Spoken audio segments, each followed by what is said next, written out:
Amigos, meu nome é Vinícius Talon e senso comum, Zaffaroni, caso Kiss e manipulação de conceitos. Eu quero tratar desses temas de uma forma conectada e coerente, abordando todos esses temas em conjunto, demonstrando de uma forma coerente do início ao fim que é possível fazer questionamentos à manipulação de conceitos, principalmente quando essa manipulação vem do Ministério Público ou do Judiciário. E não tão raramente assim também da mídia. Com muita frequência a mídia vai pautar o trabalho do Ministério Público e do Judiciário. Mas antes disso, eu gostaria de pedir a você para compartilhar essa live. Se você estiver acompanhando pelo canal do YouTube, clique em gostei, inscreva-se no canal, ative as notificações, compartilhe, tire print e me marque o meu perfil do Instagram, porque isso me ajuda bastante. E aqui eu peço mais uma coisa, é uma coisa nova, porque isso é o habitual. Eu peço que você veja essa live do início ao fim, porque aqui eu quero apresentar, como eu disse, um pensamento único. Eu quero apresentar um pensamento coerente, que foi montado passando por estudos de alguns penalistas. Aqui vamos abordar principalmente algumas partes de Zaffaroni, faremos uma conexão muito grande com 1984, passaremos também por um artigo, um texto muito interessante que até vocês podem acessar depois, do Jesus Maria Silva Sanches, e por fim vamos abordar o caso Kiss a partir de tudo isso que eu mencionei agora. Então vejam do início ao fim, porque será realmente muito importante. Como eu disse, eu quero abordar alguns livros e, na minha opinião, dois livros que não podem ser afastados de qualquer debate, que são extremamente úteis para debates na área criminal e principalmente para analogias, são esses daqui. Primeiro, A Questão Criminal, de Zaffaroni. Segundo, 1984, de George Orwell. Esses dois livros eu li integralmente, não vou abordar aqui o livro inteiro, mas, enfim, eu espero que aqui vocês possam ver as marcações. Eu normalmente marco de lápis, não uso caneta marca-texto, mas apenas para mostrar que eu li integralmente a obra, li cada palavra, cada coisa, enfim, vocês podem ver aí as marcações. E eu vou tratar principalmente de uma parte inicial, a parte sobre a questão criminal em si, ou as três palavras, e o livro 1984, que eu também posso mostrar aqui para vocês, quem quiser ver as marcações que eu fiz no livro. Então tá de cabeça para baixo, mas como eu sempre digo, eu só indico ou só trabalho aquilo que eu li integralmente. Então vocês podem conferir aqui as marcações em lápis e comentários. Eu vou tratar de uma parte específica, que é a parte daquele canalha do O'Brien conversando com Winston lá no Ministério do Amor. Que, enfim, é uma coisa curiosa, mas lá no Ministério do Amor, quando Winston foi preso e O'Brien fez aquele grande discurso explicando sobre pensamento, sobre verdade, sobre não seguir as leis da natureza, sobre poder, enfim, flutuar, ele pode voar se ele quiser, sobre 4 ou 5, enfim, aquelas coisas que demonstram a manipulação da verdade. Para começar então, e sem enrolar, porque o tempo voa e eu quero aqui abordar várias coisas. Para começar então, quero apresentar a vocês o livro A Questão Criminal, de Eugênio Raul Zaffaroni. Tem alguns trechos aqui que eu marquei. Na página 5, por exemplo, ele fala: em qualquer lugar da superfície deste planeta, fala-se da questão criminal. É quase a única coisa que se fala, em concorrência com o futebol, que é arte complexa. E ele fala aqui: e o mais curioso é que quase todos acreditam ter a solução, ou pelo menos emitem opiniões, tanto sobre o direito penal, a questão criminal, como também sobre o futebol. A questão é que, em relação ao futebol, não há um envolvimento de vítimas, não há um envolvimento da vida, da liberdade de uma pessoa, de um acusado, não há a força do Estado, o poder de punição do Estado. Então, se todo mundo quiser falar sobre futebol, sobre alguma série da TV, beleza. Mas falar sobre o direito penal envolve um risco, porque esse falar sobre pode gerar uma manipulação ou pode gerar um sentimento de fortalecimento da mídia que vai fortalecer algumas instituições que atuam na acusação ou fazer com que essas instituições atuem de determinada forma, até para cumprir aquilo que delas se espera. Em outras palavras, o Ministério Público seguir o que a Globo News fala. Então, isso é um grande risco. Não podemos concordar com esse tipo de exagero. É claro que todos constroem a linguagem de forma conjunta, todos falam sobre os conceitos, sobre as palavras, todos levantam pautas, mas na hora de aplicar temos que ouvir os penalistas, a dogmática que Zaffaroni vai falar aqui logo em seguida. Ele diz também que é indispensável escutar o que se fala para não se ficar falando sozinho, como costuma acontecer no mundo acadêmico.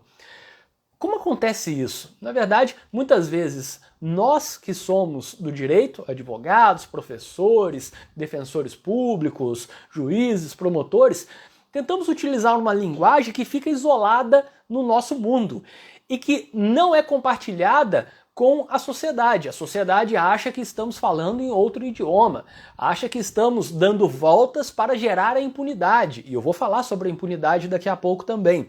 Então, muitas vezes, precisamos explicar à população o que trabalhamos diariamente, o que estudamos diariamente. E nesse caso Kiss, tão recente e tão paradigmático, tão histórico, tivemos várias situações assim. Quando se fala sobre conceito de dolo eventual, culpa, quando se fala sobre eventuais nulidades quanto à menção sobre o direito ao silêncio, é normal que o público leigo pense que estamos tentando buscar a impunidade, que estamos até zombando das vítimas. E é claro que não. Ninguém está zombando das vítimas, ninguém está tentando afastar o sentimento de dor que todos temos. E com certeza os familiares, os amigos das vítimas têm um sentimento muito maior que é incompreensível para todos os outros. Não é nada disso. Quando falamos sobre esses conceitos, estamos respeitando as vítimas, estamos respeitando os familiares, e é necessário que o público que não é do direito entenda isso.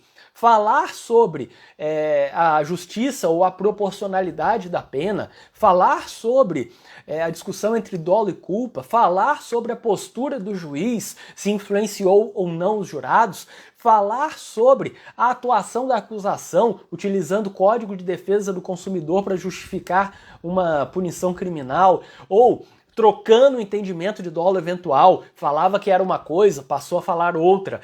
Isso daí não tem nada contra as vítimas, é um debate técnico.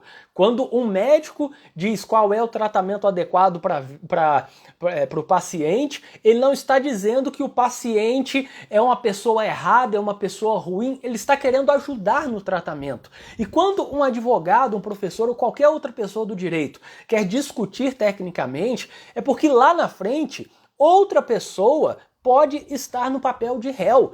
E é importante que o que vale hoje para os meus sirva amanhã também para os seus.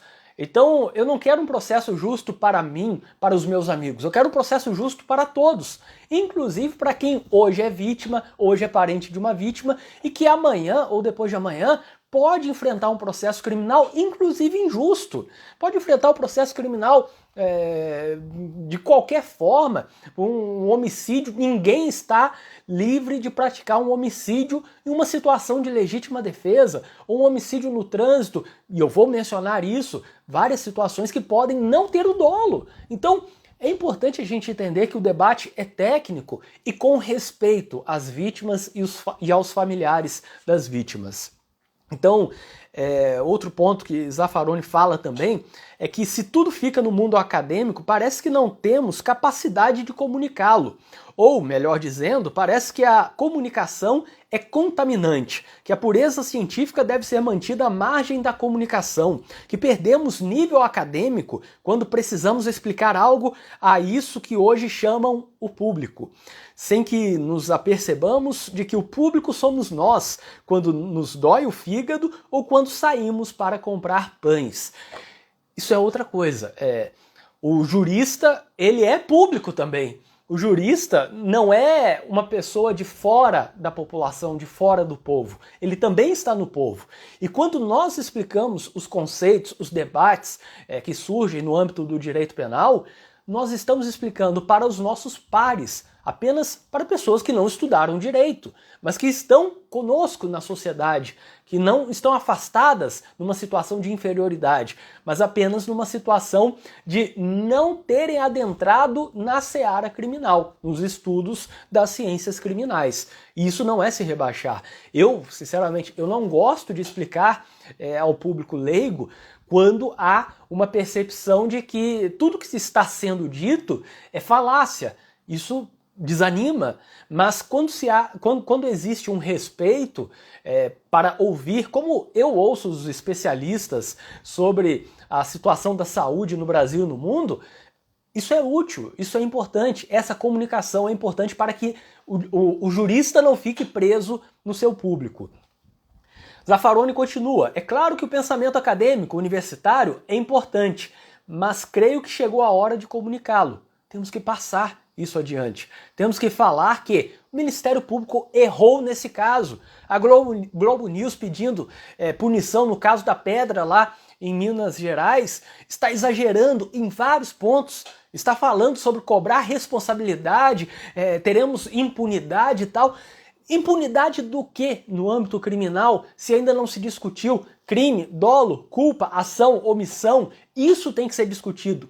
Sem falar em crime, sem falar em fato típico, ilícito e culpável, não tem debate sobre impunidade. Impunidade existe quando há um crime, foi reconhecido que aquele indivíduo praticou o crime e mesmo assim não foi punido. E isso é impunidade. Mas antes tem um pressuposto que é falar, teve um crime. Alguém praticou um crime e temos prova de que praticou o crime e se desenvolveu uma persecução penal, e aí eu falo das duas fases, tanto a fase do inquérito policial como a fase judicial, e ao final, cumprindo as regras do jogo, entendeu-se que é culpado, ok? Aqui tem que ser punido. Só que há muita coisa antes, que não dá para falar 24 horas depois ou menos de 24 horas depois do fato, porque nem as autoridades que atuam a vida inteira, ou um grande percentual, uma grande parte da vida na persecução penal, sabem ainda. Pode mudar depois, o delegado instaura o inquérito por uma coisa, daqui a pouco faz o indiciamento por outra, daqui a pouco o relatório é por outra coisa, daqui a pouco o Ministério Público entende de outro jeito. Então não dá para antecipar etapas falando em impunidade do que ainda não se sabe. Não é assim. Não se pode querer punir em todo e qualquer caso. Temos que ver se é caso de punir. E aí, Zaffaroni fala aqui,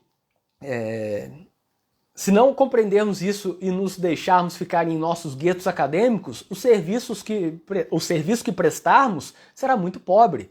E aí ele continua, há um mundo que as pessoas comuns não conhecem, que se desenvolve nas universidades, nos institutos de pesquisas, nas associações internacionais, regionais e mundiais, nas pós-graduações, como uma literatura imensa que alcança proporções siderais de dimensão tamanha que ninguém pode dominar individualmente. Ninguém. Zaffaroni disse isso, não sou eu. É Zaffaroni, que é muito maior do que eu seria um dia, falando que ninguém pode dominar individualmente aquilo que temos sobre as ciências criminais. É o mundo dos criminólogos e dos penalistas. As corporações os ignoram e quando lhes cedem algum espaço, os técnicos se expressam em seu próprio dialeto, incompreensível para o resto dos humanos. O que Zaffaroni quer dizer com isso? Temos um mundo, temos pessoas que estão estudando o dia inteiro. Temos, e aí só para pegar a realidade das redes sociais, Temos perfis que falam somente sobre as ciências criminais o dia inteiro, todos os dias, há anos. Temos advogados que debatem sobre as ciências criminais o dia inteiro, participam de congressos, participam de palestras, de eventos, fazem publicações, escrevem livros, levam a vida escrevendo livros, comentando, analisando outros livros. Isso daqui tudo que vocês estão vendo que não é nem 1% do que há do direito penal do mundo. Não é nem 1% do que há do direito penal do Brasil. Então, é humanamente impossível uma pessoa dominar as ciências criminais. Não vamos achar, portanto, que o leigo, o jornalista, terá a solução das ciências criminais. Não terá, porque nós temos dificuldade, nós que passamos o dia inteiro em função disso, não conseguimos dar algumas respostas ainda. Não conseguimos dar respostas uníssonas. Então, o leigo tem que entender isso, que a solução do sistema penal está sendo debatida por muitas pessoas, o tempo todo, todos os dias, enquanto alguns estão dormindo, enquanto alguns estão viajando, estão vendo outras coisas, estão seguindo suas vidas em outros trabalhos não jurídicos. Temos pessoas estudando isso. E precisamos acreditar que quando um jurista diz algo, aquilo pode ser verdade. Ou tem mais chances de ser verdade do que de ser mentira. Se comparado com a opinião de alguém que não é do direito, que não está dedicando a vida a isso. Zaffaroni fala também, o cidadão comum deve saber que é o mundo acadêmico que fala disso, da questão criminal, que embora não tenha nenhum monopólio da verdade, pensou e discutiu umas tantas coisas, que se equivocou muitíssimas vezes, e muito feio, mas também aprendeu com esses erros. E é o que eu acabei de falar. Daí, tem mais uma parte aqui, vejamos, em que Zaffaroni fala, não só há vários dialetos acadêmicos, como também não costumam entender-se entre si. E mais do que isso, não é raro que se detestem reciprocamente, embora às vezes não o façam em voz alta. De toda forma, as imputações recíprocas são os temas preferidos dos congressos e seminários. Os matizam e lhes dão sabor. De fato, se nem nós que somos do direito concordamos, não podemos esperar que o senso comum vá concordar com a nossa opinião. Se entre advogados e promotores, autores garantistas e autores punitivistas, já há grande controvérsia, grande debate, grande discussão sobre conceitos, o que esperar da discussão entre alguém do direito e alguém que não é do direito e pensa apenas em termos de segurança pública, isso é para buscar impunidade, etc, etc. Esse é um alerta que Zaffaroni faz com muita precisão. E aí ele fala sobre as 3 palavras da academia, dos meios de comunicação e dos mortos. Bom, já falei da academia, não vou falar dos mortos, mas sobre os meios de comunicação, podemos lembrar que ele também fala sobre a criminologia midiática, principalmente ali na página 213 para frente, e podemos lembrar que a mídia pauta vários trabalhos. A mídia cobra uma postura da acusação que nem sempre a acusação quer ter, ou se quer ter, quer de uma forma errada, mas por um erro próprio. O problema é quando a pressão midiática é tão forte, discutindo saidinha, por exemplo, saidão-saidinha, para falar da saída temporária, discutindo esse tipo de coisa, que contamina qualquer tipo de debate saudável sobre um caso.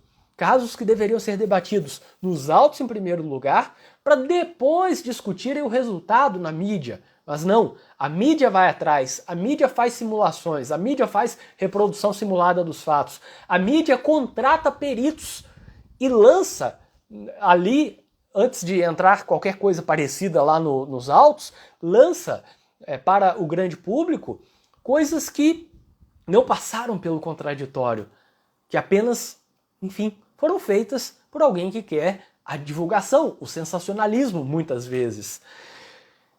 Zaffaroni fala ainda que, de maneira mais sintética, eu diria que a ciência do direito penal que se ensina nas cátedras universitárias de todo o mundo se ocupa de interpretar as leis penais de modo harmônico para facilitar a tarefa dos juízes, promotores e defensores. Seu trabalho consiste basicamente na interpretação de textos com um método bastante complexo que se chama dogmática jurídica, porque cada elemento em que a lei é decomposta deve ser respeitado como um dogma, visto que, do contrário, não interpretariam a lei, mas sim a criariam ou a modificariam. O que Zaffaroni está falando aqui? Zaffaroni está falando sobre o valor da dogmática, o valor da doutrina, que os professores, as universidades, trabalham, pesquisam diariamente para levar um trabalho para, repito, para facilitar a tarefa dos juízes, promotores e defensores. Quando se fala sobre isso, a expectativa é de que um promotor, ao acusar, ele não vai pensar, bom, mas será que na Band falaram tal coisa? Pô, eu tenho que fazer tal coisa, porque falaram isso lá na CNN. Não é essa a expectativa. A expectativa é que um promotor leia Roxin, leia Zaffaroni, leia tantos outros que falam sobre as ciências criminais e dedicaram a vida a isso, que não criaram nada do zero, estão aproveitando o trabalho de outros que fizeram isso ao longo dos séculos anteriormente. Então, esse seria o caminho adequado. E não criar um conceito inusitado, inventar um conceito, manipular um conceito que tem vários séculos apenas para um caso concreto, apenas para satisfazer a mídia, apenas para satisfazer o senso comum. Não é assim que deve ser. Zaffaroni fala muito mais aqui sobre o poder punitivo, verticalização social, só que para encerrar o livro de Zaffaroni, na página 214, tem uma parte que ele diz ali logo no início: prestem muita atenção sobre criminologia midiática. Vou até beber água aqui para continuar. Página 214 do livro A Questão Criminal, de Eugênio Raul Zaffaroni. A criminologia midiática vale-se do mesmo veículo de que o político atual necessita, a TV. O político atual costuma ser algo assim como o ator ou a atriz de telenovela. Passa a ser um telepolítico. Porém, diferentemente do ator ou da atriz profissional, não pode mudar o personagem. Ele fica preso ao seu papel. Ele fica preso ao seu papel. Vocês ouviram tudo que eu falei. Agora, mudem político por promotor de justiça. Eu não estou falando de nenhum caso aqui específico. Pense aí o caso que vocês quiserem. Mas eu estou falando que, se você mudar político por promotor de justiça, ainda faz sentido. Vejam, criminologia midiática vale-se do mesmo veículo de que o promotor de justiça atual necessita. A TV, de modo geral, a mídia, o apoio do clamor público, da opinião pública. O promotor de justiça atual costuma ser algo assim como o ator ou a atriz de telenovela, passa a ser um telepromotor. Porém, diferentemente do ator ou da atriz profissional, não pode mudar o personagem, ele fica preso ao seu papel.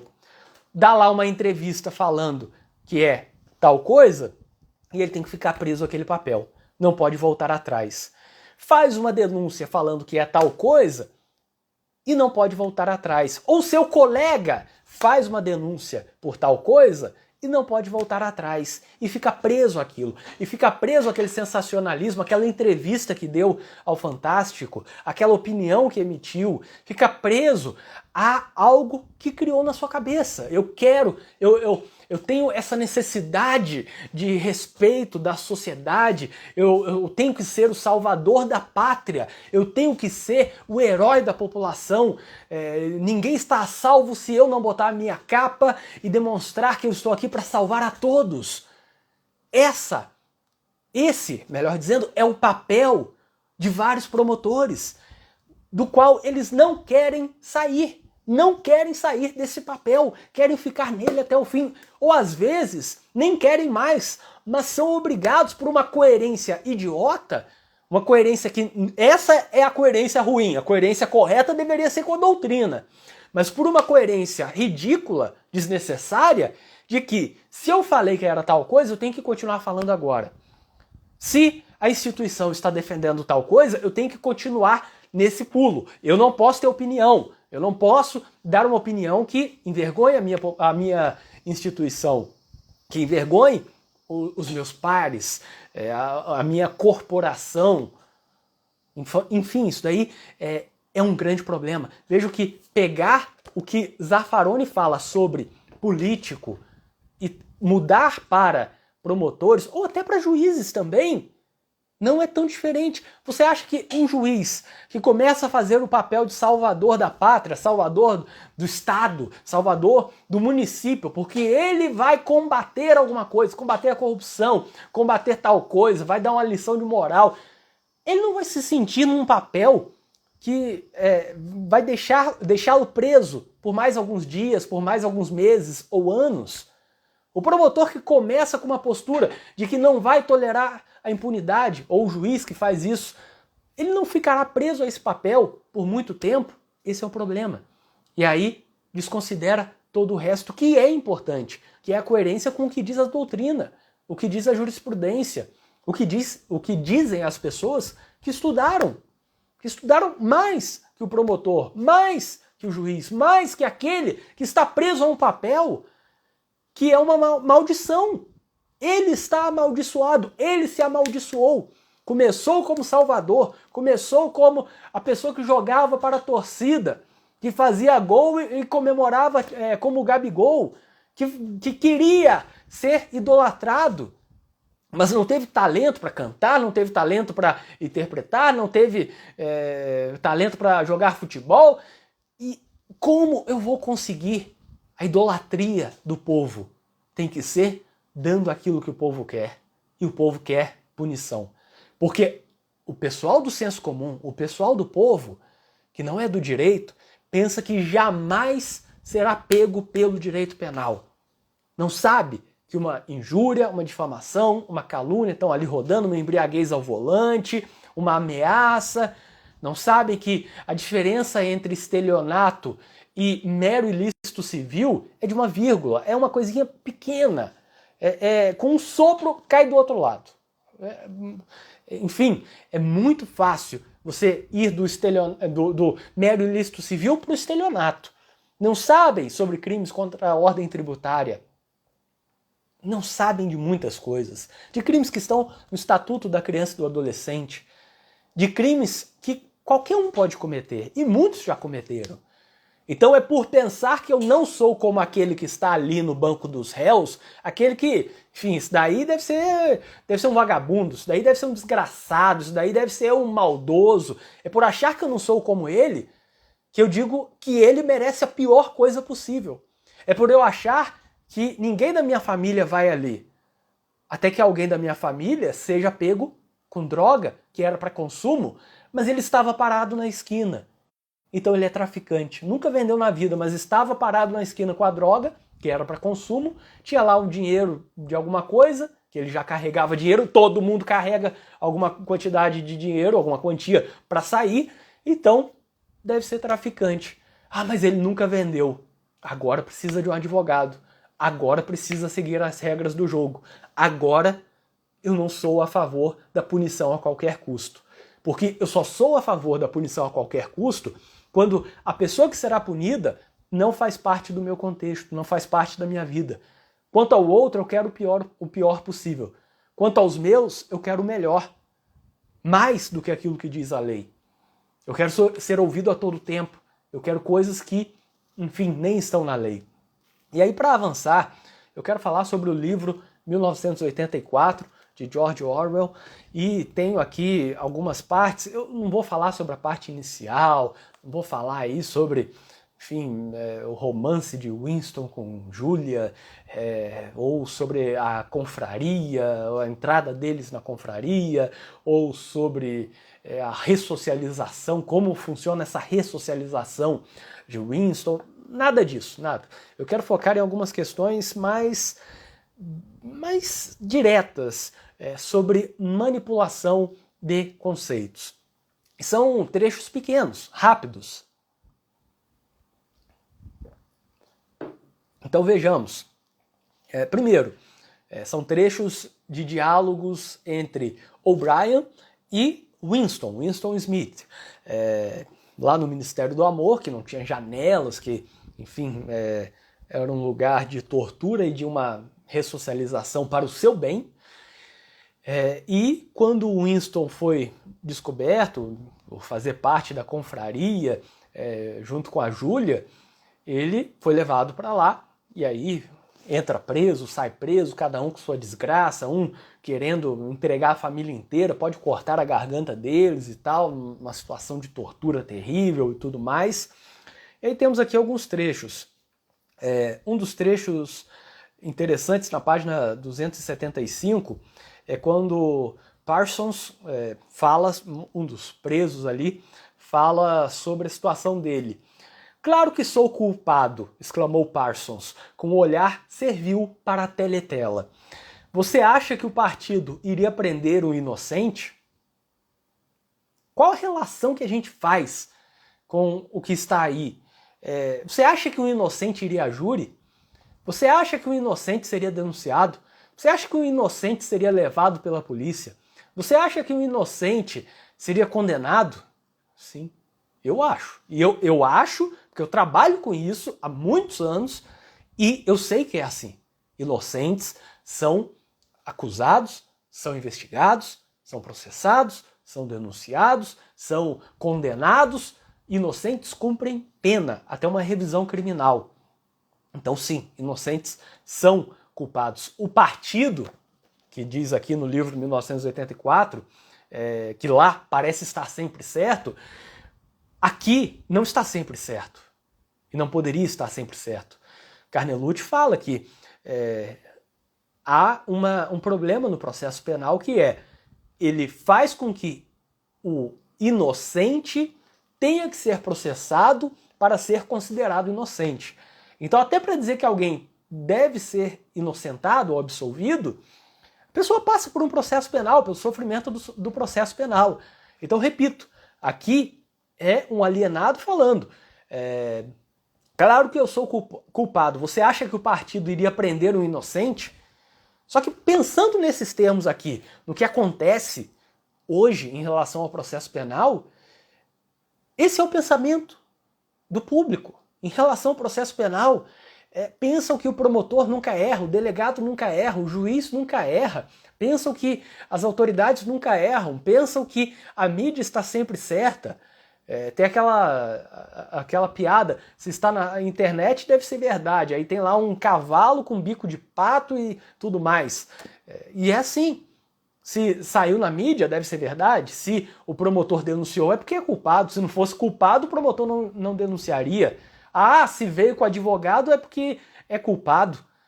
Só veio com advogado porque é culpado. Se fosse inocente, não precisaria de um advogado. Não é assim que funciona. Precisa de advogado, senão terá defensor público ou defensor dativo no processo penal. Sempre, não tem opção. Não dá para rejeitar, eu não quero ninguém me defendendo. Não existe isso. Então, não é assim como falam por aí. Daí, continuando, vamos pular algumas páginas aqui. Na página 289, tem uma parte que fala Winston falando sobre a guerra, e aí a manipulação da verdade. Eu não sei se vocês leram 1984, mas os fatos mudam rapidamente, e pessoas são apagadas rapidamente, fatos são apagados. Aconteceu tal coisa. Opa, não aconteceu mais. A gente vai ter uma produção de tantas mil coisas. Não conseguimos aquela produção. No ano seguinte, viram que não conseguiram essa produção. Não dizem que descumpriram. Apagam a notícia anterior e botam que, vamos dizer, temos que produzir 100 mil, camisas. 100 mil camisas. Não produziram 100 mil camisas, produziram 70 mil camisas. E aí dizem o quê? Apagam a notícia anterior e botam lá que o combinado era produzir 50 mil camisas. Produzimos mais que o prometido, 70 mil. Então, demonstram uma inversão de valores. Não é que descumpriram. Na verdade, alteram os fatos para que, de fato, tenham cumprido até de uma forma muito maior do que o planejado. E aqui tem uma parte que fala, que o O'Brien pergunta: a verdade, Winston, por favor, a sua verdade. Conte-me o que acha que se lembra. O que acha que se lembra. E aí o Winston fala: Lembro-me de que até uma semana antes de eu ser preso, não era com a Lestásia que estávamos em guerra, éramos aliados deles. A guerra era com a Eurásia, e foi assim nos últimos 4 anos. Antes disso, aí ele ia falar e o O'Brien interrompeu com o movimento de mão. Bom, isso daqui é uma coisa que acontece no livro inteiro, o tempo todo. Está em guerra com A e inimigo de B. Ou melhor, está em guerra com A e é aliado de B. Depois, está em guerra com B e é aliado de A. E apagam todas as informações sobre a guerra anterior. Mudam. Sempre estivemos em guerra com tal e sempre fomos aliados de tal. Acontece isso o livro inteiro. Então mudam de um ano para o outro, a cada X anos, quem é o aliado e quem é o inimigo, e apagam as informações anteriores. Não, sempre fomos aliados deles. Mas estava em guerra até ontem? Não, sempre fomos aliados deles. E as pessoas acreditam, as pessoas pensam, não, eu devo ter esquecido, eu devo ter errado, ou nem pensam isso. Isso acontece. Não podemos cair nessa, dólar eventual sempre foi isso. Dólar eventual sempre dependeu da gravidade do resultado. Dólar eventual sempre dependeu da quantidade de resultado. A pena deve estar a pena que deve pautar tudo. Temos que buscar uma pena alta, então temos que buscar o pior possível. O homicídio, a pena tem que ser por dolo e não por culpa, etc, etc. Então a manipulação da verdade. Esse livro fala sobre a manipulação da verdade muito bem. Porque em determinados momentos você diz que está em guerra com A e é aliado de B. Em outros momentos isso inverte e parece que sempre foi assim. Sempre foi na cabeça da população uma aliança com A e uma guerra com B o tempo todo. Continuando aqui na página 291, tem uma parte que fala, isso daqui é bem importante, quem controla o passado, controla o futuro. Quem controla o presente, controla o passado. Repetiu Winston obediente. E aí depois ele fala, você acha, Winston, o O'Brien fala, você acha, Winston, que o passado tem uma existência real? Olha só, isso daqui é muito sério. A manipulação de um conceito, mudar um conceito que sempre foi assim, sem uma explicação, interrompendo, cortando no meio, é uma forma de controlar o futuro. Em outras palavras, quem controla o passado, controla o futuro. Se eu falo que sempre foi de determinado jeito, sempre tivemos que buscar a punição a qualquer custo, sempre tal, eu controlo o futuro. E quem controla o presente, controla o passado também. Ou seja, quem tem o poder atual pode controlar o passado. O que significa isso? Se alguém tem um poder punitivo, entenda-se, Ministério Público, delegado, juiz, enfim, aqueles que são autoridades e um pode instaurar um inquérito, um pode pode fazer o indiciamento e o relatório, que não vai vincular o promotor, mas quase sempre os promotores vão seguir. O outro pode fazer a denúncia, o outro recebe a denúncia, condena. Se podem fazer isso no presente, com a caneta estatal, podem mudar até o passado. Controlando o presente, você controla o passado. Controlando o passado, você controla o futuro. Ou seja, se eu falo que o dólar eventual é isso, acredite em mim, eu sou promotor, eu sou juiz. Isso aqui é um caso de prisão, acredite em mim. E aí vem aquela tese ridícula dos tribunais, princípio da confiança no juiz da causa. Você faz habeas corpus pro TJ, enfim, para outro tribunal, TRF, STJ, STF, e aí dizem o quê? Não, princípio da confiança no juiz da causa. Então confio que o juiz da causa está certo. Mas o juiz da causa é a autoridade coatora. Então você está dizendo que sempre vai confiar na autoridade coatora? Então sempre deveriam confiar na palavra do réu também no processo penal. Se no habeas corpus você vai confiar na palavra da autoridade coatora, que está mais perto, Tá ali, não é nem acusação, não é nem acusação. É só falando, ele deu uma decisão ilegal, uma decisão incorreta, não há mais os requisitos, tem que soltar. Ah, mas eu confio no juiz da causa. O desembargador, o ministro diz, tá, se você confia sempre no juiz da causa, então para que serve o habeas corpus? Se você confia na autoridade coatora, se você confia em quem tem a caneta estatal, quem controla a autoridade coatora, quem corrige aquilo que foi feito pela autoridade coatora? Então o juiz pode tudo. O juiz pode prender todo mundo e o tribunal vai deixar preso para sempre falando que confia no juiz. E o habeas corpus não existe para nada mais, acaba com o habeas corpus. Porque já estão acabando mesmo, então acaba de uma vez. Não serve para mais nada. E aí vai controlando aos poucos. Começa lá, prazo da prisão preventiva 90 dias, só que 90 dias, mas não é bem assim, 90 dias, mas não é automático, 90 dias, mas talvez um pouco mais, e vai empurrando. E vai empurrando o conceito de ordem pública. Ordem pública é gravidade, ordem pública é reiteração, ordem pública é porque a sociedade está perigosa, ordem pública é porque o tráfico de drogas está acabando com a família e com a sociedade e gera outros crimes. E aí vai empurrando. Eu vou controlando o presente, e aí daqui a pouco esse presente passa a ser passado. Daqui a 2, 3 anos, repetindo, vira passado. Virando passado, todo mundo vai falar, não, sempre foi assim. E aí vamos continuar sendo assim no futuro. Então esse é um problema.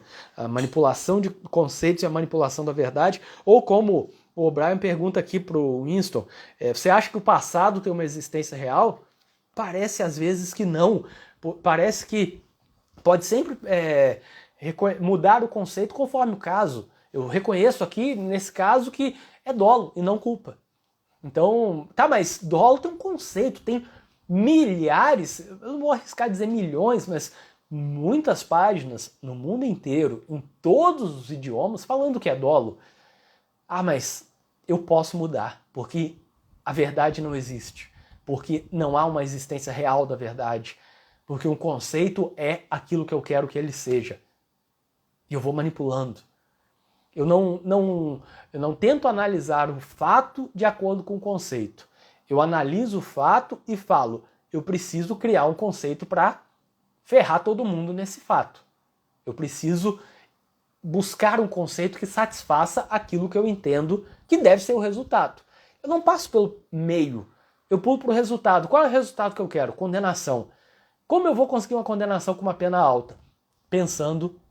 Buscando o conceito. De algum jeito, alguém deve falar, se não fala, eu falo, e por aí vai para levar aquele resultado. Isso é muito perigoso.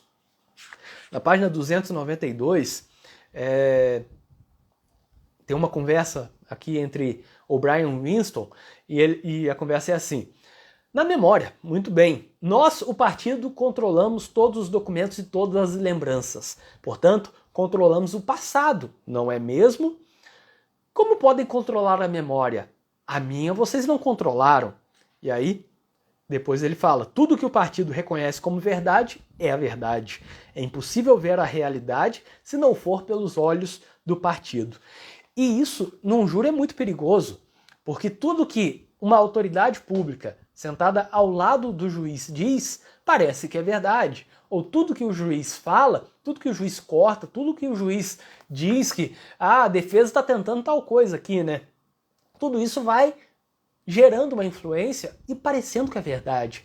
Enquanto o advogado particular, portanto, trabalha contra a verdade verdadeira. Trabalha tentando buscar a impunidade, porque o que não está na caneta de um promotor ou de um juiz é mentira. Aquilo que eles dizem que é verdade. E o advogado está, portanto, lutando contra a verdade. Não consideram que há outros interesses. Não consideram interesse institucional, não consideram que pode estar errado. Simplesmente errado, não é nem má fé, é um mau julgamento, um julgamento ruim do que é o correto naquele caso. Na página 293, uma nova conversa. Quantos dedos tem aqui, Winston? 4. E se o partido disser que não são 4, mas 5, quantos dedos serão? 4? Essa é a conversa inicial. O'Brien e Winston. Quantos dedos, Winston? 4? Pare. Como você pode continuar com isso? 4. Quantos dedos, Winston? 5. Winston começa a falar. Não, Winston, assim não. Você está mentindo. Continua achando que são 4. Quantos dedos? 4, 5, 4, o que você quiser, apenas pare com isso. Pare a dor. Olha só, isso aqui é muito interessante. Mostra a mão com 4 dedos e pergunta, quantos dedos tem aqui? 4. Não, tem 5. Não, eu estou vendo 4. Não, são 5. O partido está dizendo que são 5. Acredite que são 5. Eu sei o que é melhor para você. São 5. A verdade não existe. O que existe é o que o partido diz. E aí depois até tem um discurso ali do O'Brien falando sobre solipsismo coletivo e tal. Não vou entrar nisso. Mas isso daqui acontece em processo penal. Quando se começa a falar que não é isso, é aquilo, é aquilo, é aquilo. Não, mas não é, tá errado. Não, é aquilo, acredite em mim. Eu estou dizendo que é aquilo. Eu estou dizendo isso por uma questão de utilidade, eu estou dizendo isso por uma questão de saber o que é melhor para você. Eu estou aqui sendo paternalista, eu sei o que é melhor para você. Sociedade, público. E o melhor para você é entender aquilo que eu entendo. Que não é, talvez, a realidade, mas é o que eu quero que você entenda. E assim vai a manipulação de um conceito. Na página 297, temos aqui: não estamos preocupados com aqueles crimes idiotas que você cometeu. O partido não se interessa pelo ato em si. É só o pensamento que nos preocupa.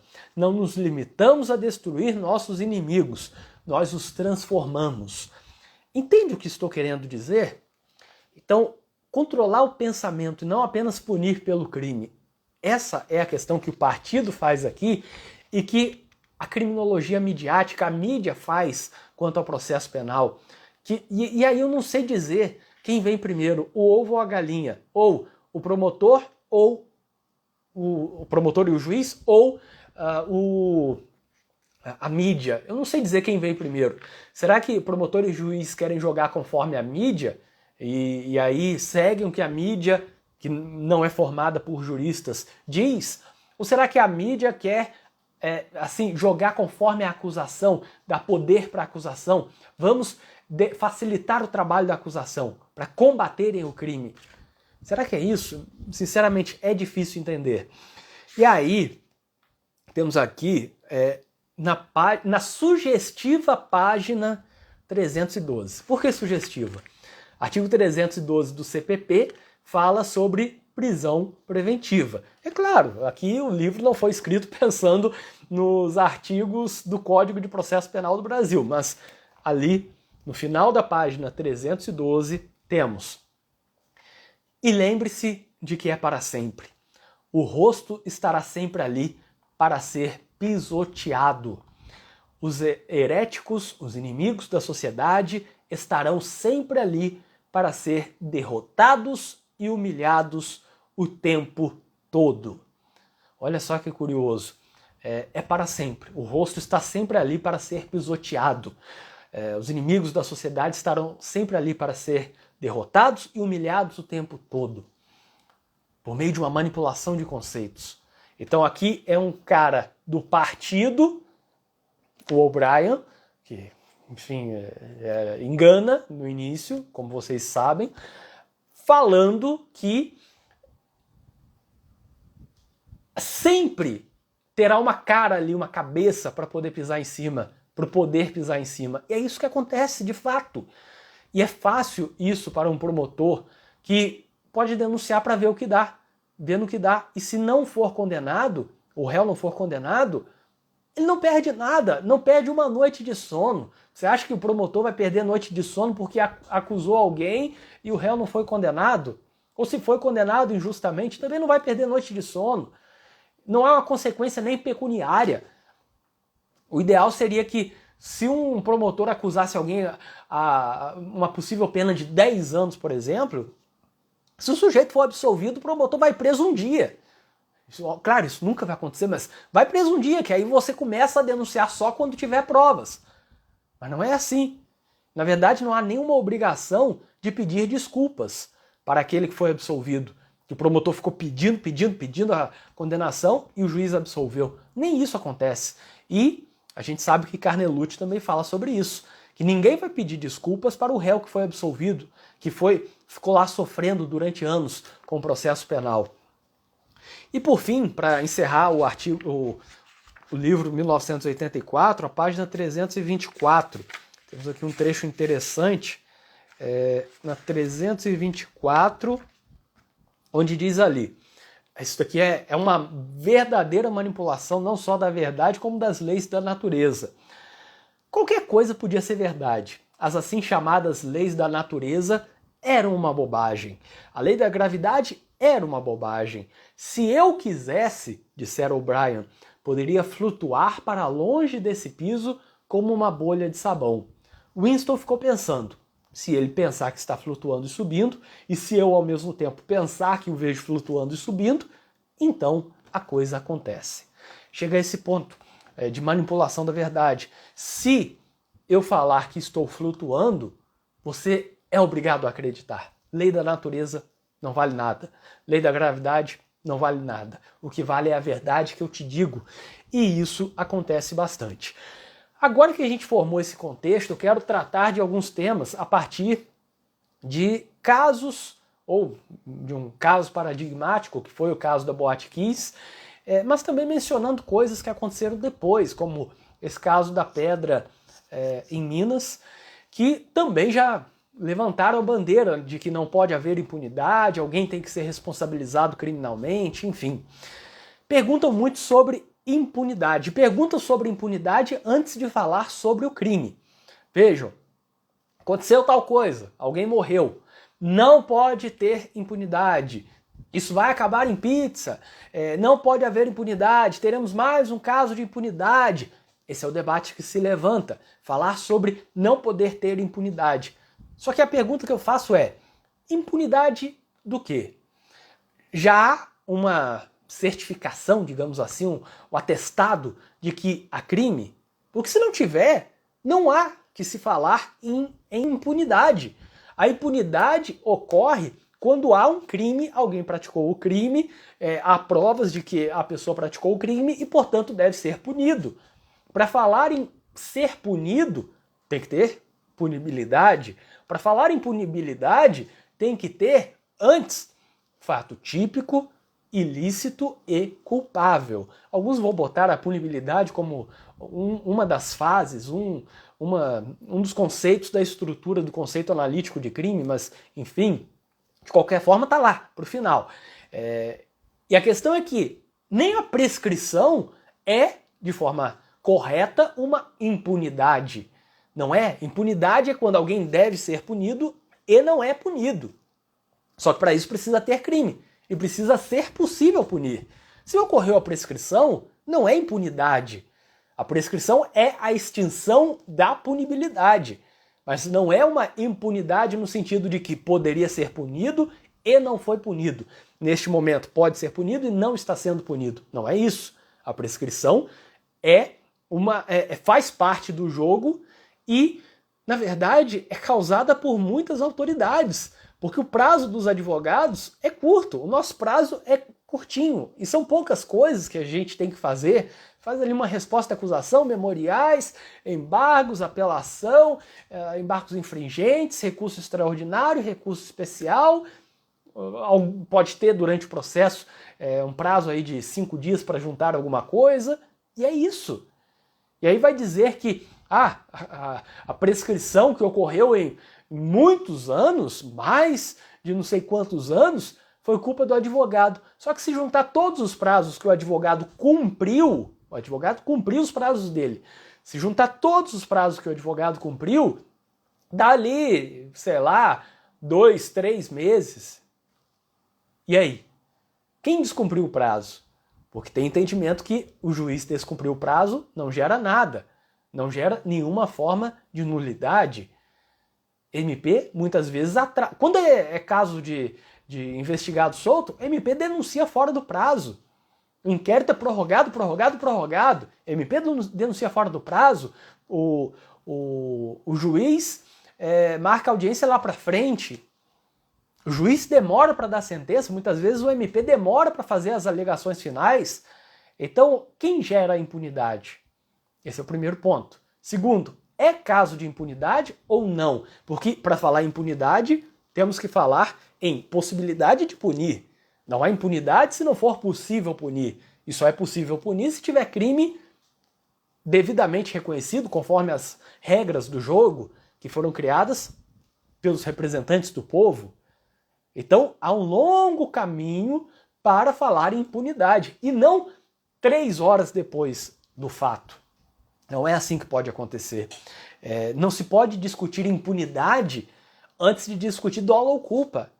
Há leis no Brasil, há Constituição, há uma lei, há Código Penal, há conceitos, há gente escrevendo sobre isso, há muitas pessoas escrevendo sobre isso, há juízes, desembargadores, ministros trabalhando sobre isso.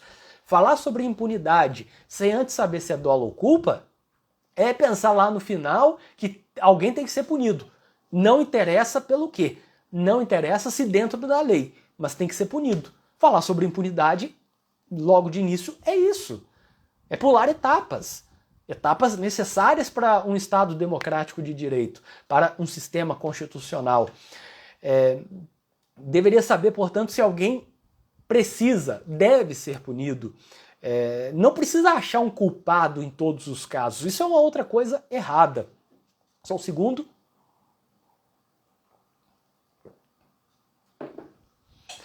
Não precisamos achar culpados em todos os casos. Em alguns casos, não existirá um culpado. Há também caso fortuito, força maior, há acidentes, há tragédias, há erros humanos da própria vítima. Há muitas coisas, existem muitas causas da morte de alguém. Uma pessoa não morre só porque outra pessoa quis ou assumiu o resultado. Eu quis ou assumi o resultado, assumi o risco de matar aquela pessoa. Não é sempre assim. Há pessoas que morrem por negligência, por imprudência, por imperícia, inclusive por um erro próprio, ou há pessoas que morrem mesmo sem culpa, sem dolo ou culpa de ninguém. Não há sempre alguém que tem que ser responsabilizado. Isso é um erro. A cada caso achar que sempre alguém tem que ser responsabilizado. Não pode ficar impune. Mas só pode falar em impunidade se antes tiver crime. E não necessariamente haverá crime em todos os casos. Não há impunidade se não houver um culpado no caso. É simples isso. E esse deve ser o primeiro ponto. Analisar, temos alguém aqui que praticou um fato típico, ilícito e culpável, que praticou uma ação ou omissão por dolo ou culpa, havendo um nexo causal, que há uma relação de tipicidade, que gerou um resultado, que não agiu amparado por uma causa excludente de ilicitude, que não agiu amparado por uma causa excludente de culpabilidade, que era imputável e tudo mais, e que ainda pode ser punido. Se não tiver, não há que se falar em impunidade. Isso deve ser o debate prévio. Não há impunidade se não houver um culpado. E há mortes sem culpados. Há resultados aparentemente criminosos, como uma morte, uma destruição de uma coisa, um carro, uma casa. Isso daí poderia ser um crime. Só que isso também pode acontecer sem que alguém seja culpado por aquilo, sem que tenha nexo causal, sem que tenha ação ou omissão humana. Então isso que tem que ser a primeira coisa. Alguém pode morrer por uma doença, alguém pode morrer por um acidente, por um descuido, e não apenas morrer por uma ação humana. Nem toda morte decorre de um homicídio. É o básico. Mas daí usam o resultado para definir se é dolo, por exemplo. Para tirar da culpa e jogar como dolo eventual, porque nem daria para forçar mais que isso. Isso já é forçar muito também. Mas utilizar o resultado para definir se é dolo ou culpa é um erro. E eu não estou aqui dizendo que o resultado é insignificante, nada disso. Isso é muito importante dizer. O resultado do que aconteceu na tragédia do caso Kiss é um dos piores resultados da história do Brasil, da história da humanidade.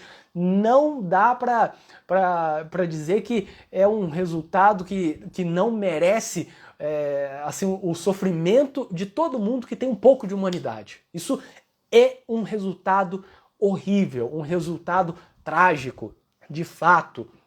Mas o resultado não pode por si só definir se é dolo ou culpa. Não é assim, isso é pular uma etapa. Antes tem que pensar se tem ação ou omissão humana, se tem dolo ou culpa, para depois avaliar com o resultado, até porque o resultado vai servir para muitas coisas, tipificação, vai servir para definir qual será a pena, vai servir para definir se é concurso formal, se é concurso material. Claro, resultado será importante no âmbito criminal, é importantíssimo no âmbito humano, no âmbito de entender, até se for pensar em termos de uma justiça restaurativa, entendendo todos, como os principais livros dizem, a principal palavra seria respeito na justiça restaurativa, seria entender os danos causados a todos. É claro, o resultado será importante para isso, para eventual definição da dosimetria da pena, mas antes temos que passar por outras coisas também, pelo dolo e pela culpa, principalmente aqui nesse caso. E aí, eu quero dar um exemplo para vocês. Pensem comigo o seguinte: um indivíduo em um veículo atropelou e, portanto, matou uma família inteira. Uma família aí de pai, mãe e 3 filhos. Pergunto para vocês, o resultado é grave? É trágico? Sim, o resultado é trágico. Agora, merece, só com essa informação, merece punição por dolo? O indivíduo que dirigia deve ser processado e condenado por dolo para ter uma pena alta, já que o resultado é grave? Não necessariamente. Temos que avaliar se havia dolo ou culpa, ou se nem havia nada. Imagine o indivíduo que está vendo um carro que vem andando normalmente, o indivíduo não está embriagado, não está correndo, o carro está totalmente regular, tudo funcionando corretamente. O indivíduo está lá dirigindo e aí tem uma outra pessoa que resolve pular na frente do carro para cometer suicídio. Nesse caso, o motorista tem que ser punido por dolo, tem que ser punido por crime de homicídio, até culposo. Ele tem que ser punido por alguma coisa? Não. Mas o resultado é a morte de uma pessoa? Como assim? Uma pessoa morreu e o indivíduo não vai ficar impune? E aí?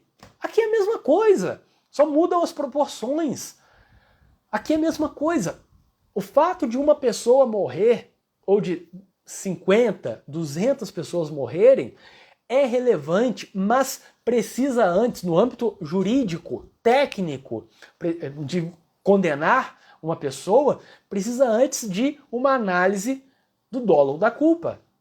O motorista pode pegar uma pena por um homicídio doloso, pode pegar uma pena por crime culposo, ou pode não pegar nada também, caso a pessoa tenha pulado na frente do carro para cometer suicídio. E em todos os casos, o resultado é o mesmo, a morte de uma pessoa, que é algo grave. Nos 3 casos. Então ele pode pegar crime doloso, crime culposo ou nada, caso a pessoa tenha pulado na frente do carro para se matar.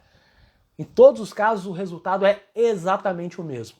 Eu não posso pegar um resultado só porque ele é grave e falar que esse resultado grave deve mudar o elemento subjetivo. Ou criar um elemento subjetivo. Aqui é dolo, só porque o resultado é grave. Isso é errado. Eu demonstrei agora com esse exemplo, que poderia entrar como qualquer coisa. Dolo, culpa ou nada. Ou fato atípico, caso o indivíduo só estivesse dirigindo e alguém tivesse pulado na frente do carro para cometer suicídio. Pois bem, por isso que eu entendo que é errado usar um resultado para definir se é dolo ou culpa para justificar uma pena alta. Aqui há uma outra questão também, que é a urgência da opinião, que muitas vezes gera efeitos trágicos no processo penal, tanto quando a opinião vem de uma autoridade, alguém que vai atuar no caso, como também quando vem da mídia. É uma urgência da opinião, eu tenho que opinar, eu tenho que falar, aconteceu alguma coisa, eu tenho que dizer. É igual aquele meme, não sei se vocês já viram, segurando por trás assim, e aí dizendo, não me segura, eu preciso ir lá opinar, não me segura, eu preciso dar uma opinião sobre isso. É assim, eu preciso opinar imediatamente. Calma, vai refletir, vai olhar, vai ler, vai esperar alguém que sabe mais. Não tem nada de errado nisso, precisamos ter essa humildade. Não podemos sair opinando só para, enfim, aparecer, para tentar demonstrar que temos uma opinião sobre tudo. Não precisamos ter opinião sobre tudo. Quem tem que ter uma opinião num caso é quem está atuando no caso, quem está sendo pago para atuar no caso. Então, a urgência da opinião é um problema. Isso me lembra uma vez em que eu estava dando aula em uma pós-graduação e eu fui apresentar eu apresentei um artigo muito interessante do Jesus Maria Silva Sanches sobre o conceito de vítima. Ele fala que o conceito de vítima não é real no processo penal, é presumido. Até porque tem que ver se vai confirmar ou não como vítima após o final do processo. Pode ser uma legítima defesa, por exemplo. E aí, se for um caso de legítima defesa, a pessoa não é vítima de um homicídio. Na verdade, foi autora de uma agressão inicial e, portanto, não é vítima de nenhum crime, só morreu após ter tentado atacar uma pessoa que depois acabou se defendendo. Então, vítima não é um conceito real no início do processo penal. E aí eu fui falar sobre isso na aula. Eu sempre apresento vários artigos de professores de fora em todas as aulas, e aí comentei isso por 12 segundos. Comecei a falar 12 segundos, menos do que eu disse aqui agora. Jesus Maria Silva Sanches falando sobre vítima, tal. Eu me lembro até hoje, uma aluna disse, eu discordo disso daí, e cruzou os braços. E aí eu nem expliquei direito. Você já leu esse artigo? Não? Tá, mas é a primeira vez que eu falei sobre esse conceito na vida. Eu nunca apresentei isso publicamente, eu já li várias vezes, até porque não era tão novo, era de 2014 esse texto. Enfim, por que você está discordando? Sei lá, eu discordo disso. E aí, naquele momento ali, eu fiquei paralisado. Eu não sabia o que falar. Porque eu pensei assim, gente, Jesus Maria Silva Sanches é um dos maiores penalistas do mundo. Claro, Dias Ripolés bate nele, muito. Fala muito naquele livro, A Política Criminal na Encruzilhada. Bate bastante, principalmente nas notas de rodapé. Mas ninguém nega que Silva Sanches é um dos maiores penalistas do mundo. Eu li bastante o Silva Sanches antes de apresentar. Eu não estava falando ali uma coisa que eu inventei, criei na hora. E a aluna, com 12 segundos, tinha dito que o que eu estava falando, após ler o artigo inteiro, pesquisar outras coisas de Silva Sanches, e o que era, portanto, a opinião de Silva Sanches, que pesquisou durante muitos anos aquilo, que ela não concordava, só. Ela não esperou a explicação. E aquilo ali foi o primeiro sinal, o primeiro estalo que eu tive na docência de que querem dar opinião rápida sobre tudo. Eu tenho que falar antes que o outro fale que discorda. Eu tenho que me posicionar. Nem sempre eu tenho que me posicionar. Eu tenho que me posicionar quando eu sei sobre o que estou me posicionando. Eu tenho que falar que eu discordo ou concordo com a imputação de dolo quando eu sei o que significa dolo e o que não significa. Quando eu vi um pouco sobre o caso, pelo menos. E não de cabeça, não com base na mídia. Não é assim. Ou apenas para justificar a punição a qualquer custo. E aí eu quero até deixar a indicação desse artigo, porque ele fala exatamente sobre o que estamos falando aqui.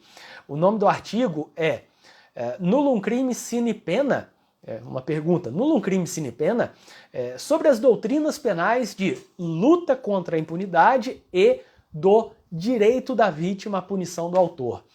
De Jesus Maria Silva Sanches, está na Revista Eletrônica de Direito Penal e Política Criminal, traduzido, portanto, para o português, da Universidade Federal do Rio Grande do Sul, volume 2, número 2, de 2014. Sugiro que vocês deem uma olhada, é muito interessante. E o autor, nesse artigo, examina essas doutrinas de luta contra a impunidade a qualquer custo e do direito que a vítima teria a punição do autor. E eu até penso aqui, pensando no Brasil, a questão se a vítima pode ou não utilizar mandado de segurança contra o arquivamento de um inquérito policial, e há divergência sobre isso. E aí, Silva Sanches também discute os conceitos de impunidade, o que é impunidade, e vítima, bastante, principalmente a parte da vítima, que seria sempre presumida antes e durante o processo. E aí ele analisa também algumas expressões bem mais complicadas na visão dele, como a inanistiabilidade, não ser anistiável, digamos assim, inindutabilidade e imprescritibilidade. De qualquer forma, sugiro que vocês dêem uma olhada nesse artigo. Pergunto para vocês, quem morre com uma facada, quem morre em razão de uma facada, é vítima? Dá para dizer que é vítima? Vítima de um homicídio? Imediatamente, fulano morreu porque levou uma facada. Tá lá, enfim, o vizinho fofoqueiro falando isso. Fulano morreu porque levou uma facada. E aí? É vítima de um crime de homicídio? Não sei, depende, não necessariamente. Porque pode ter sido legítima defesa. E se foi legítima defesa, quem teve culpa, entre aspas, foi a pessoa que morreu. E aqui, pelo amor de Deus, eu não estou dizendo que em tal caso as vítimas tiveram culpa, em outro caso as vítimas tiveram culpa. Não, não é essa a ideia. Se parece isso, então não me entendam assim. Eu estou dizendo que uma coisa que acontece não pode ser vista de forma única desde o início sem uma análise minuciosa. Então dizer que alguém é vítima de um crime de homicídio só porque morreu com uma facada é perigoso, porque essa pessoa pode ter morrido com uma facada após uma legítima defesa daquele que está sentado no banco dos réus. Então, igual aconteceu uma vez num júri que eu fiz em Uruguaiana, me lembro a promotora em início de carreira falando, o último disparo foi aquele que causou a morte, e se ele atirou de cima para baixo, entrando aqui em cima e saindo nas costas mais embaixo, é porque foi execução. Isso é totalmente errado, isso não quer dizer nada. Primeiro, o croquis não tem falando qual foi o momento de cada disparo. O último disparo, tá? Pode ser que esse disparo aqui causou a morte, ou esse aqui, não sei, causou a morte. Mas como eu vou dizer que ele foi o último? Se a perícia não diz isso, o croquis não diz isso, então aquele boneco lá não diz isso, e aí? Como que eu vou dizer que é o último disparo que causou a morte? Não é possível. Não vem o momento, a hora de cada disparo. Segunda coisa, o fato de entrar uma bala aqui e sair nas costas mais para baixo, não quer dizer que... É ridículo pensar que a vítima estava de joelhos pedindo perdão e aí chega de cima para baixo e atira para acertar aqui, eu vou te executar, e atira assim, de cima para baixo. É errado pensar isso.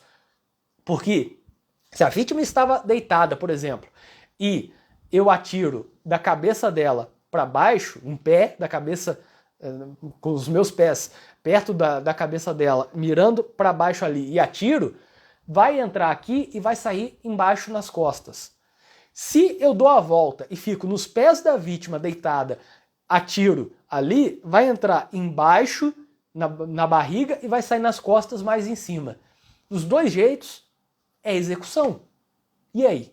Ou talvez não seja execução, porque a vítima poderia estar armada, virando para atirar em mim, e aí eu atirei dali, acertou aqui em cima, saiu ali embaixo, e mesmo assim não é execução. Então um exemplo é só um exemplo, nada mais que isso, até ser investigado. Por isso que não podemos cair em tudo que dizem por aí. Há uma manipulação de conceitos, principalmente no caso do dolo eventual e da ordem pública, que dependem muito da mídia. A mídia pauta muito. Isso daqui tem que ter uma punição maior, então é dolo eventual. Vai ficar solto, praticou um crime grave e tá aí, andando nas ruas. Então tem que ser preso. E a coisa mais fácil de manipular no processo penal é a ordem pública. A ordem pública entra qualquer coisa ali. A ordem pública, olhou feio para alguém. Ordem pública. Mas olhou feio para a testemunha. Conveniência da instrução criminal. Tá, ok. Tentou ameaçar a testemunha, enfim. Mas ordem pública é um mundo que abrange muitas coisas. Decidir se é dolo ou culpa a partir da pena é um perigo. É buscar o resultado que se quer ter com um processo penal e com isso mudar tudo que aconteceu. Então, eu quero que a pena seja alta. Eu não posso. Quando o promotor começa a falar sobre qual será a pena, se ele for condenado por culpa, a pena dele será de tanto tempo. É isso que vocês querem? Alguém tinha que levantar, nem que anulasse tudo assim no júri. Um jurado tinha que levantar e falar assim: não, eu quero o que é certo. Qual que é o certo?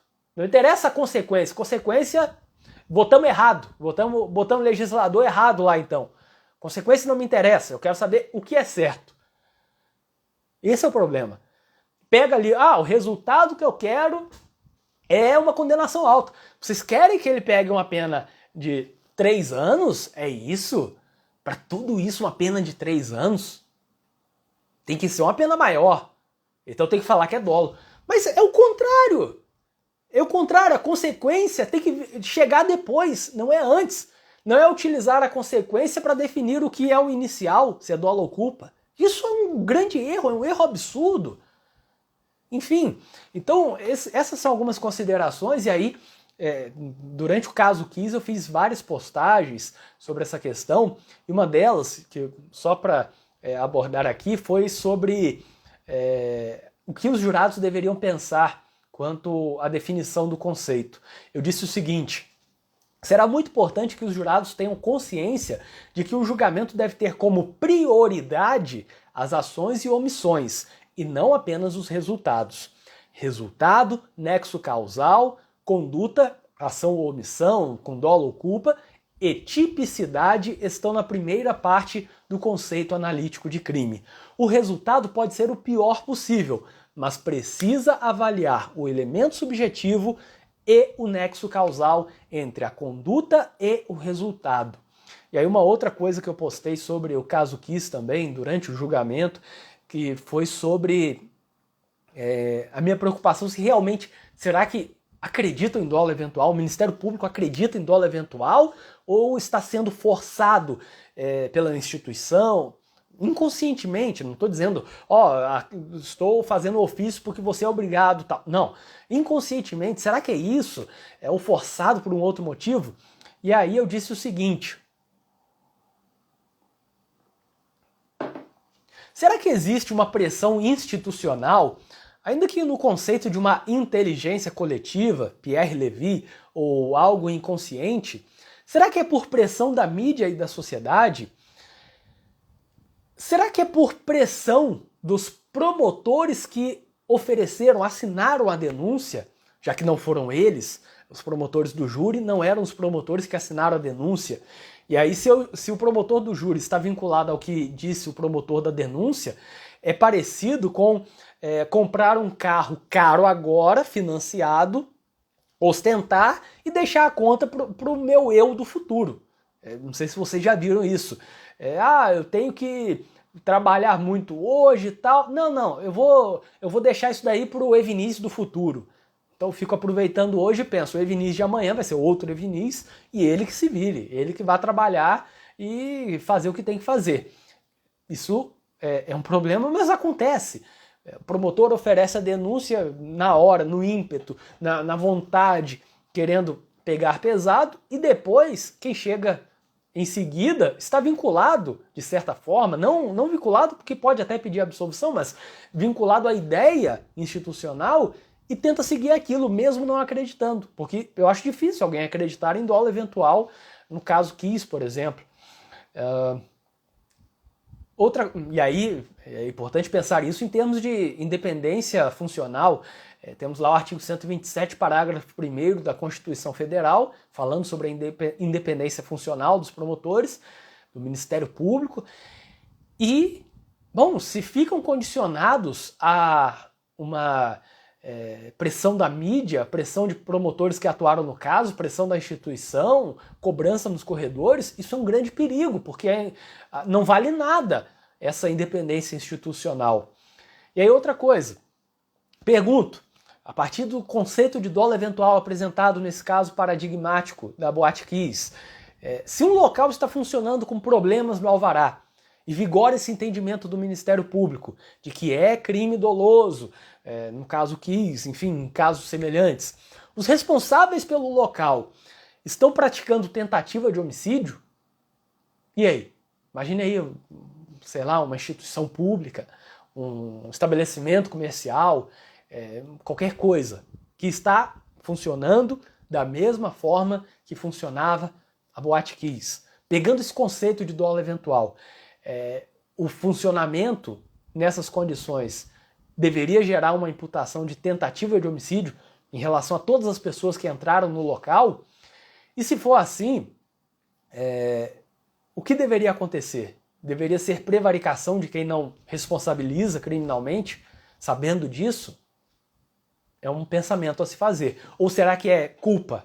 Nesse caso, e só haverá responsabilização criminal se alguém morrer de fato ali. Esse é um problema.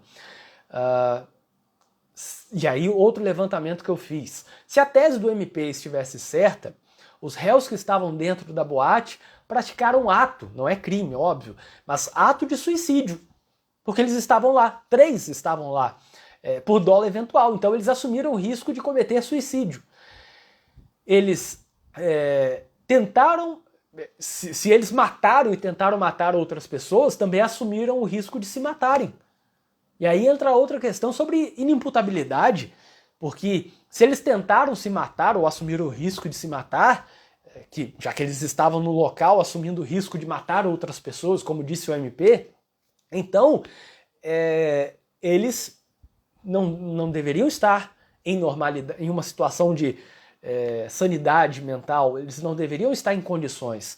Porque se a tese do MP estivesse certa, falando que é dolo eventual, os réus que estavam dentro da boate, eram 3, praticaram ato de suicídio por dolo eventual, e por coerência, o MP deveria perguntar sobre algum tipo de transtorno dessas pessoas, desses réus, ou algum tipo de doença, porque não seria normal eles assumirem o risco de cometer suicídio assim, gratuitamente.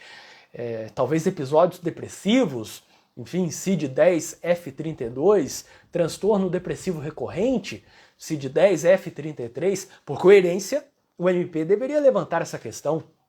Se eles estavam lá e assumiram o risco de matar as pessoas que estavam lá, eles assumiram o risco de se matarem e, portanto, talvez não tenham condições mentais. E aí deveria levantar a tese da inimputabilidade.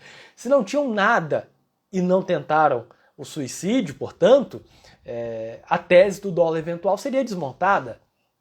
Seria impossível assumir o risco de matar outras pessoas sem assumir o risco de se matar naquele caso.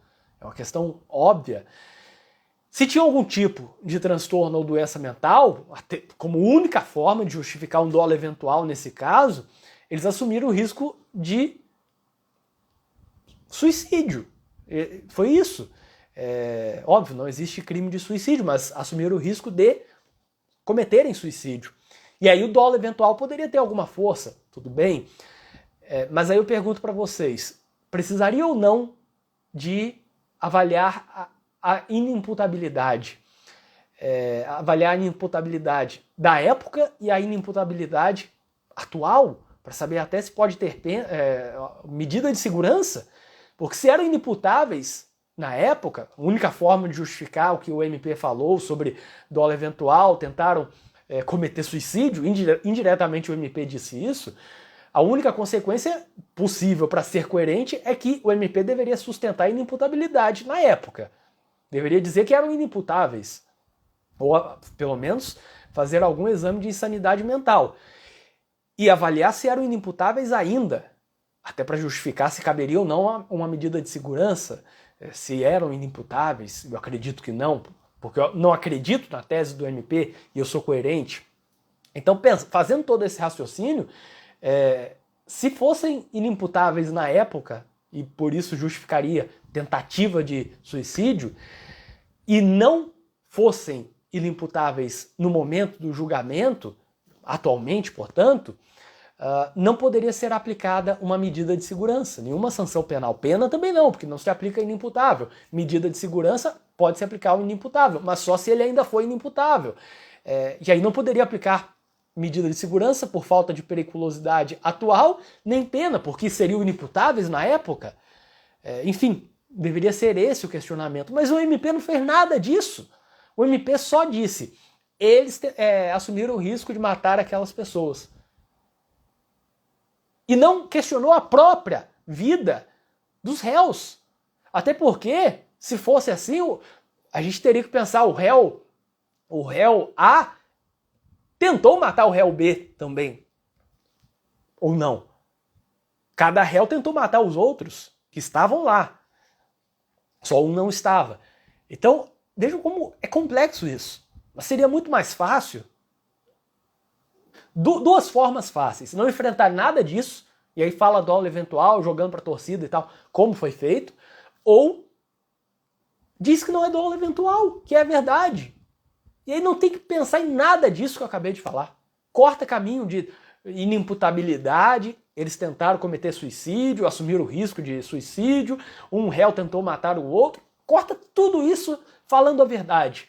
Não foi dolo eventual. Só.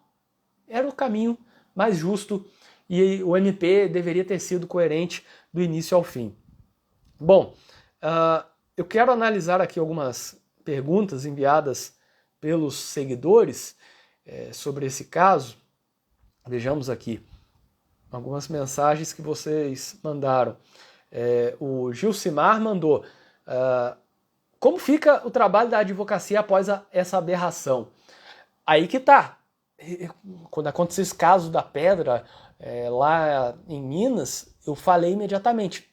Os indivíduos que sobreviveram lá, os responsáveis pelo local, autoridades, devem procurar um advogado criminalista. E eu não estou oferecendo meu serviço porque eu não atuo assim, eu atuo por meio de consultoria e pareceres para outros advogados. Então, quando eu falo isso, eu estou falando preocupado com essas pessoas e sem querer nada de lucro, porque eu não vou ganhar nada. Eles vão contratar advogados de Minas que vão atuar lá no caso e tal, não ganho nem um centavo com isso. Eu estou falando de boa, pensando na justiça do processo penal. Sabendo o que aconteceu no caso Kiss, os responsáveis pelo local, autoridades, pessoas que sobreviveram, até quanto à eventual omissão de socorro, quanto a tudo, deveriam procurar advogados criminalistas, deveriam parar com as entrevistas, não deem entrevistas para lugar nenhum, procurem advogados criminalistas de qualidade e cuidado, porque há um risco de responsabilização criminal. Aí que tá, um caso como esse da Boate Kiss, claro, ali no primeiro grau, que é uma decisão de jurados, não faz jurisprudência, mas pode ser mencionado em tudo quanto é lugar. Será mencionado quando algum tribunal confirmar essa decisão, ou mencionarão que o Fux concordou, e aí o Fux daria um vídeo inteiro, uma live inteira para falar sobre a suspensão de eventual concessão de habeas corpus que ele fez, ele criou. Então, enfim, mas muda muito a forma de pensar a atuação da advocacia criminal, até de modo preventivo.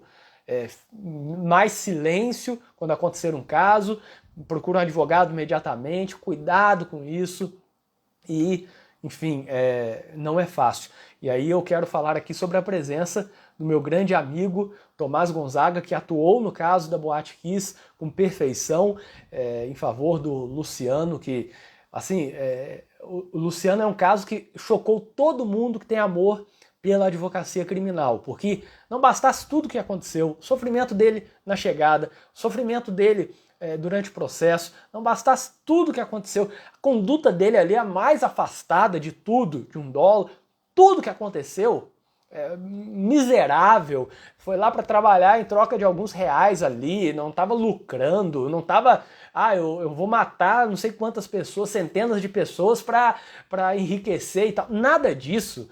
Não bastasse tudo isso, ainda tinha lá decisão do juiz falando, não precisa de algemas. Como o Luciano foi conduzido com algemas.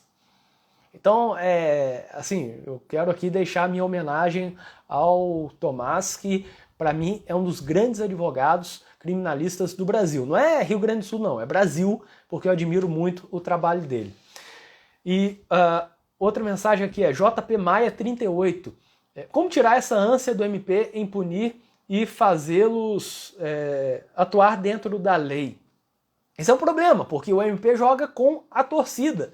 Então é como se de um lado tivéssemos 11 jogadores e alguns foram expulsos, alguns levaram uns tapas na cara, cotovelada na boca, enfim, estão com amarelo, que somos nós, advogados, e do outro lado tem o MP jogando com o banco, com os reservas, o juiz, que muitas vezes é punitivista, e aí o juiz vai marcar falta e pênalti para eles, inclusive fora da área marcando pênalti, e ainda a torcida inteira. A torcida inteira está lá.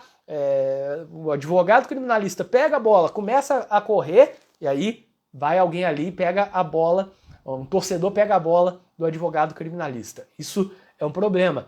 Para tirar essa ânsia do MP, precisamos de fato que os juízes entendam o que é o processo penal de verdade e respeitem mais a doutrina. Vamos ver aqui. Paulo Edu. A dogmática penal perdeu a importância para os juízes e promotores? Sim, perdeu, infelizmente. E um juiz disse há pouco tempo que 99% da doutrina é lixo. Disse isso. O Lênio Streck escreveu na coluna dele sobre essa manifestação. Não deveria ser assim. Juízes e promotores, tudo bem que muitos não leram doutrina, passaram com livro resumido, passaram com, enfim, coisa que vende em mercado. Eu passei em concurso assim, eu li uma boa parte da doutrina, mas estudando coisa resumida você passa em concurso, não é difícil.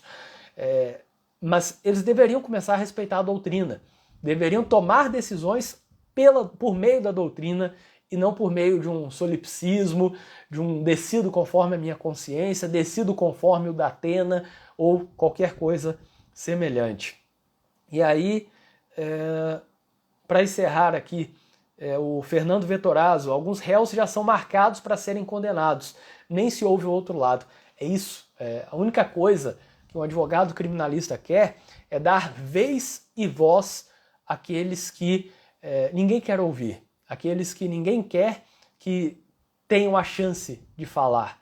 É só isso, é só contar a versão, cada réu contar a sua versão, cada réu ter as chances de produzir as provas, não apenas deixar a acusação produzir tudo, mas também contribuir para chegar a uma verdade. Não aquela verdade ridícula do partido em 1984, quando aquele canalha do O'Brien tenta convencer o Winston de que a verdade é o que o partido diz que é verdade. 4? Não, 5. Isso daqui são 5 dedos, porque o partido disse isso. Isso não é verdade. A verdade é o que a doutrina diz, a verdade é o que as pessoas que estudaram dizem, a verdade não é o que a torcida quer que seja verdade, porque o processo penal deve ser também contramajoritário, deve ser contramajoritário, ou seja, um juiz não tem que decidir conforme a população, conforme o senso comum, conforme a mídia. Um juiz é para desagradar, ganha bem para isso, ganha para desagradar. Não ganha para ser fiscal, para combater ninguém, combater nada. Ganha para fazer uma atuação contra-majoritária. Porque não foi eleito. Quem foi eleito é que tem que cumprir aquilo que a maioria quer, ou aquilo que seus eleitores querem. Foi eleito com pauta tal, tem que fazer aquilo, tem que ir atrás, fazer projetos, se passar beleza, se não passar, azar, porque é uma democracia.